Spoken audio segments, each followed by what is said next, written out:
She threw the dress I paid for in the trash and called it cheap in front of the whole family. I just stood there, holding back tears, while she twirled in the gown I secretly bought her. Then she looked at me and said, "You should have stayed in your lane, Olivia. You'll never be one of us." She didn't know I was the reason her wedding even happened. Like, share and subscribe if you believe silent people carry the loudest storms. Your support keeps stories like these alive. I never asked for appreciation. I just wanted peace in a house where I always felt like an outsider. When my brother married Emma, I gave my savings to help with their dream wedding. Nobody asked me to, but I wanted to help. From the venue deposit to the food tasting, even the bridesmaids' dresses, they all had my money behind them. But they never knew.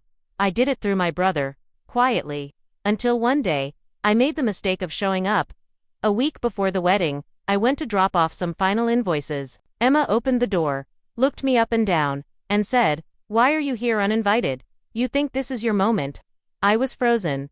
Then she added, "Stay in your lane, Olivia. This family already has enough charity cases." That broke something inside me. My brother stood behind her and didn't say a word. I just nodded and walked away. But that night, I opened a folder on my laptop labeled Backups, and the game changed. Cliffhanger pause. Her voice echoed like a slap. "Stay in your lane, Olivia." The whole room went quiet, like they couldn't believe she just said that.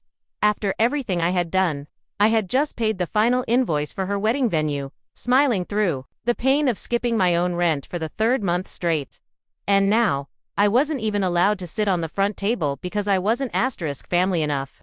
My husband sat silently next to me, eyes on his phone, acting like he hadn't heard a thing, but I heard everything. Every word, every insult.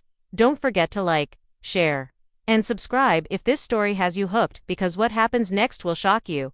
I didn't say a single word that day. Not even when she gave her fake thank you speech and named everyone except me. Not even when she posted on Instagram, tagging every cousin but cropping me out. I just smiled, quietly. But that night, when I got home, I opened my laptop and pulled up the spreadsheet. Every dollar, every wire transfer, every payment I made for her dream wedding was recorded there. I didn't want revenge. I wanted receipts. What she didn't know was that the catering company owed me a massive favor. I had helped their daughter get into college through a scholarship I created. What she didn't know was that the photographer she hired was my ex-client, who still owed me a debt. And what she didn't know most was that I wasn't just the quiet girl who worked from home. I was the silent brain behind 3 viral e-commerce brands. I didn't just fund her wedding. I could buy the whole damn hotel if I wanted to. But I waited, because something bigger was coming. Say next. When you're ready to see what happened when her perfect wedding started to crack, one silent strike at a time. 2 days before the wedding, I made one phone call. "Hi, Tony. This is Olivia. You still doing the floral setup for Saturday?" "Of course, Olivia," he said cheerfully. "All handled." I paused. "Actually, I'd like to cancel." "Don't worry, you'll still be paid in full." There was silence. "Are you sure?" The bride, "I'm very sure." You see, Emma didn't know that her luxury wedding was still booked under my name. The venue, my deposit, the flowers, my account, the videographer. Still on hold because he was waiting for my final signature. She never changed the paperwork. She just assumed silence meant surrender, so I made my move. Quiet. Legal. Undeniable. The next morning, her bridesmaid group chat exploded. Why did the hotel say they have no access code? Who canceled hair and makeup? Why is the photographer asking Olivia for confirmation? Emma called me, voice shaking. "What the hell are you doing?" I simply replied, "Staying in my lane. Remember?" Then I hung up and turned off my phone.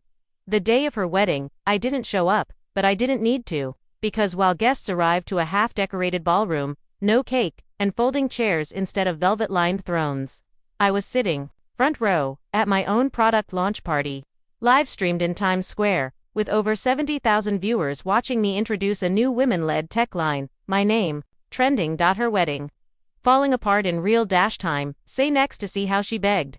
And what I said in front of everyone. An hour into the chaos, my phone still on silent was filling up.